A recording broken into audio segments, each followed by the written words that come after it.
ये कहानी 3 लोगों की जिन्हें हो जाता है एक ही इंसान से प्यार। देखना ये है कि वो इंसान मिल पाता है किसी को या उनकी मोहब्बत हो जाती है उस मुहावरे की तरह जो है 3 तिगाड़ा काम बिगाड़ा। मूवी का नाम है हम 4। कहानी नमित से शुरू होती है जो अपने हाल दिल बता रहा होता है। कहता है कि 4 साल मेडिकल की पढ़ाई करने के बाद भी डॉक्टर नहीं बन पाया। इस बात का उसे अफसोस है, लेकिन पढ़ाई की वो 4 साल किस तरह गुजरे उनकी यादें हमेशा दिल में रह गयी। इसी के साथ कहानी उन 4 सालों में चली जाती है। ये है नमित का कॉलेज और उसकी लाइफ। उसका अपना रूम है जिसमें उसके साथ विक्रम रहता है और सिर्फ वही रहता है। नमित तो हमेशा बगल वाले रूम जिसमें उसके दोस्त अबीर खान और सरजू पांडे रहते हैं वहाँ पर रहता है। तीनों में काफी गहरी दोस्ती है। सरजू गाँव से होता है तो हमेशा अबीर और नमित उसका मजाक उड़ाते रहते हैं। अब कॉलेज में नई फ्रेशर लड़की की एंट्री होती है जो है मंजरी। मंजरी को देखते एक पल के लिए तो जैसे नमित फ्रीज ही हो जाता है। मंजरी अच्छी सोच विचार रखने वाली लड़की है जो अपना हक चाहे वो घर वालों से हो या किसी और से सबसे लेना जानती है। वो किसी से भी बात करने में हिचकिचाती नहीं। कॉलेज में उसके एंटर होते ही एक लड़का उसका बैग लेकर वहाँ से भाग जाता है तो मंजरी उसके पीछे पीछे जाती है जहाँ पर रैगिंग बॉयज की मंडली होती है। मंडली का लीडर अमन कहता है कि बैग तब वापस मिलेगा जब इस जमीन पर लेटे हुए बीमार लड़की को वो मुंह से मुंह लगाकर ब्रीथ देगी। तो मंजरी कहती है नहीं दूंगी, नौकर नहीं मैं तुम्हारी, तुम लोग गधे हो जो सारे के सारे ऐसी फजूल हरकतें करते रहते हो। अमन इस बात का जवाब देने के लिए उसकी और बढ़ी रहा होता है कि तभी अमन के सीनियर मतलब नमित, अबीर और सरजू आ जाते हैं जो अमन से कहते हैं तेरी रैगिंग सबको दिखाए, वीडियो अभी तक हमारे पास पड़ा है। ये सुनते ही अमन पीछे हट जाता है और मंजरी का बैग उसे वापस मिल जाता है, लेकिन वो इस बात के लिए नमित को थैंक यू तक नहीं बोलती। उसके बाद रात में तीनों दोस्त यूं ही टहल रहे होते हैं तभी उन्हें मंजरी हॉस्पिटल के बाहर कुछ भीड़ की आवाज बनकर दिखाई देती है। वो हॉस्पिटल वालों से इस बात पर बहस कर रही होती है कि हॉस्पिटल में बेड क्यों नहीं, डेंगू से पीड़ित लोग कहाँ जाएंगे, मैं बेड ले आती हूँ, बस मरीजों को अंदर ले जाया जाए। अब वो सभी लड़कियों के साथ उनकी बेड ले आती है हॉस्पिटल में मरीजों के लिए। मंजरी को देखकर अबीर, नमित और संजू भी बॉयज के सभी बेड हॉस्पिटल में ले आते हैं जिन पर लेटा कर मरीजों का इलाज किया जाता है। उनकी ऐसी अच्छाई को देखकर मंजरी इन तीनों से बात करती है और यहाँ पर इन सबकी जान पहचान हो जाती है। ये सारे बेड्स तो हॉस्पिटल में लेकर आ गए थे वो मरीजों के लिए, मगर ये हॉस्पिटल के रूल्स के खिलाफ था जिसकी पनिशमेंट डीन मैडम नमित, अबीर और सरजू को देती है। क्योंकि वो सीनियर थे इसलिए मंजरी को वार्निंग के साथ छोड़ दिया जाता है। जो बात मंजरी को कतई पसंद नहीं आती। वो कहती है कि उसे भी इन तीनों के साथ बराबर की सजा मिलनी चाहिए। डीन मैडम वैसी सजा मंजरी को नहीं दे सकती थी, इसलिए उन्होंने चारों को ही विलेज कैंप में भेज दिया। अगले दिन चारों ही वहाँ जाते हैं और लोगों का इलाज करते हैं। एक शाम जब वो बस से वापस आ रहे होते हैं कि तभी बीच में टायर पंचर हो जाता है, इसलिए वो आगे नहीं जा पाते। उन्हें रात यहीं पर गुजारनी पड़ेगी। उन्हें पास में बनी पाठशाला में रुकना पड़ता है। मंजरी कहीं से बर्तनों का इंतजाम करती है। अब उसे बस खाने का सामान ही चाहिए था, मगर वहाँ की दुकान पर कुछ लोग टली होकर लड़ाई कर रहे होते हैं, इसलिए तीनों ही वहाँ जाने से घबरा रहे होते हैं, जिसकी वजह से मंजरी को वहाँ से जाकर खाने का सामान ले आना पड़ता है जो होते हैं नूडल्स। और वो नूडल्स को बनाकर सभी लोग मिलकर खाते हैं। अब यूं ही वक्त बीता जा रहा होता है और चारों में और भी ज्यादा दोस्ती गहरी होने लगती है। जहाँ पर पहले 3 लोगों का ग्रुप था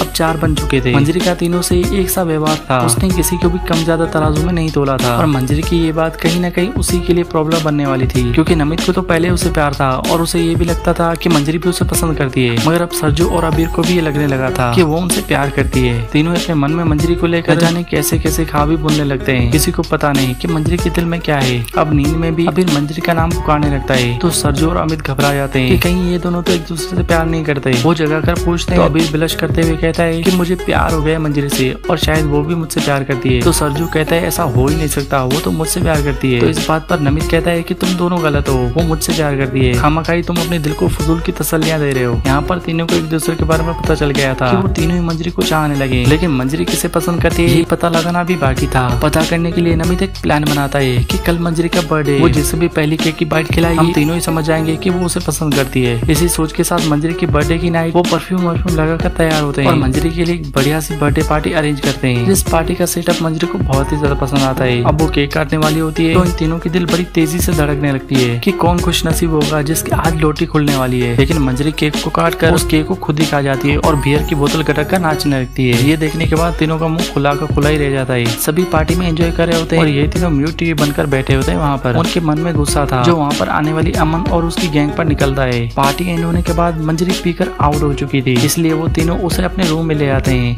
जो कि मंजरी पूरी तरह से टून थी, इसलिए यहाँ पर उनके पास ये मौका था सच्चाई पता लगाने का। तीनों ही बारी बारी मंजरी से पूछने लगते हैं, मगर मंजरी का एक ही जवाब होता है कि वो तीनों को ही पसंद करती है। इस बार भी उन्हें जवाब नहीं मिल पाता। अब रात से सुबह हो जाती है और मंजरी की आंखें खुलती है तो सरजू उसे चाय की ऑफर देता है, मगर वो मना कर देती है और वहाँ से चली जाती है। वहीं अब शाम को तीनों फिल्म देखने जा रहे होते हैं, तभी उनको देखकर सभी लोग हंसने लगते हैं उन पर। इन तीनों को देखकर लोग इस तरह हंसने लगते हैं कि मानो जैसे उन्होंने जोकर देख लिया हो। वो इसलिए उन पर हंस रहे होते हैं क्योंकि कल रात किसी ने उनकी रूम की वीडियो बना दी जिसमें वो मंजरी से पूछ रहे थे कि किसे पसंद करती है वो, तो मंजरी कहती है वो तीनों को ही पसंद करती है। यही बात इस वीडियो में गलत तरीके से दर्शाई गई थी और ये काम किसी और का नहीं बल्कि अमन का ही था, जिसे तीनों पूरे कॉलेज में भगाते हैं और लेन में ले जाकर उसकी अच्छी से जुताई करते हैं। इसी बीच अमन का हाथ गलती से एसिड की बोतल पर आ जाता है, जिसकी वजह से वो नीचे गिर जाती है और उसका हाथ पूरी तरह से जल जाता है। वो वीडियो लीक हो जाने के बाद मंजरी की तो जैसे लाइफ ही बर्बाद हो जाती है। वो कॉलेज छोड़कर जा रही होती है। तभी ये तीनों वहाँ पर आते हैं और उसे रोकने की ट्राई करते हैं, मगर वो नहीं रुक रही होती। तभी उसे अबीर उस रात की पूरी सच्चाई बताता है कि वो तीनों बस ये जानना चाहते थे कि तुम किसे पसंद करती हो। मंजरी सच्चाई सुनकर तीनों को घूरे जा रही थी कि कैसे सोच रखने वाले लोग हैं ये। वो बिना कुछ कहे वहाँ से चली जाती है। तभी नमित अबीर पर गुस्सा करने लगता है कि तुम्हें सच्चाई बताने की क्या जरूरत थी, और इसी बात पर तीनों में लड़ाई हो जाती है। इसी साथ अमन के ऊपर अटैक करने की वजह से उन तीनों को कॉलेज से भी निकाल दिया जाता है। एक गलती जो उन्होंने की ही नहीं, यहाँ वो गलती की भी तो भी उनका इंटेंशन अलग था, लेकिन इस गलती की वजह से 4 जिंदगियां खराब हो चुकी थी और इन जिंदगियों को खराब करने वाले को भी उसकी किए की सजा मिल चुकी थी।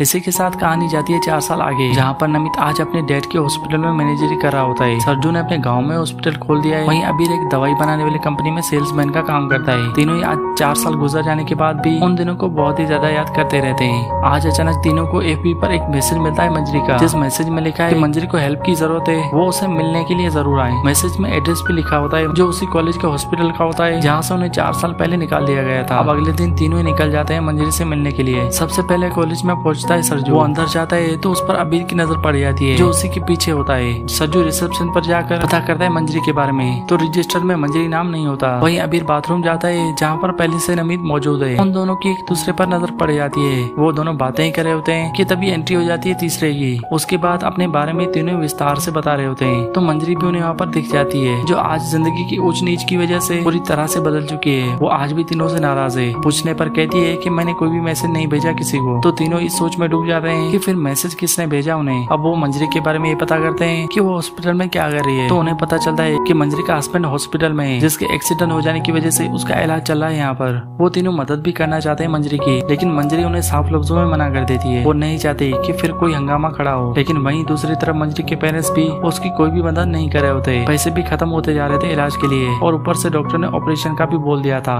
अब सिर्फ एक ही ऑप्शन था मंजरी के पास कि वो जाकर अपने पति का बिजनेस संभाले, तब भी कुछ पैसे आ पाएंगे इलाज के लिए। लेकिन वो अपने पति आराम को भी अकेला नहीं छोड़ सकती थी। ये बात जब इन तीनों को पता चलती है कि मंजरी अब बिजनेस संभालने जा रही है, तो वो तीनों उसके पति की देखभाल करने के लिए राजी हो जाते हैं। लेकिन मंजरी कहती है नहीं, तो तीनों उसे कन्विंस करते हैं कि वो उसके पति की देखभाल करके अपनी गलती की माफी मांगना चाहते हैं। ये बात सुनकर मंजरी उन्हें एक मौका दे देती है। उसके बाद मंजरी दिन रात एक करके अपने पति के बिजनेस को फिर से पटरी पर ले आती है, और कुछ ही दिनों में उसे अच्छा मुनाफा होने लगता है। ये तीनों भी अपना काम खूब अच्छे तरीके से कर रहे होते हैं, और ये मेहनत सभी की रंग लाती है, क्योंकि अब होश आ गया था मंजरी के हस्बैंड को। कुछ ही दिनों में अच्छे खासे रिकवर होने लगते हैं। जब उसे पता चलता है इन तीनों के बारे में कि कैसे इन तीनों ने उसका ख्याल रखा, तो वो उनका शुक्रिया अदा करता है। कहता है कि अब से कुछ दिनों के लिए तुम मेरे मेहमान हो। उसके बाद आराम को डिस्चार्ज किया जाता है हॉस्पिटल से, और डिस्चार्ज करके उसे घर लाया जाता है। वहीं बिजनेस में आज आराम की कंपनी को पूरे 10 लाख का ऑर्डर मिलता है, जिस ऑर्डर की डिलीवरी के साथ मंजरी भी जाती है। वो ऑर्डर एक हॉस्पिटल का होता है। मंजरी देखती है कि ये तो वही हॉस्पिटल है जिसके नजदीक उसके पति आराम का एक्सीडेंट हुआ था। वो हॉस्पिटल के अंदर जाकर देखती है तो उसे वहाँ पर नमित का नाम नजर आता है। उसके बाद वो गुस्से में घर आकर नमित से पूछती है कि तुम्ही ने 10 लाख का ऑर्डर दिलवाया था ना हमें, सभी को मैसेज तुम्ही ने किया था, क्यों किया तुमने ऐसा?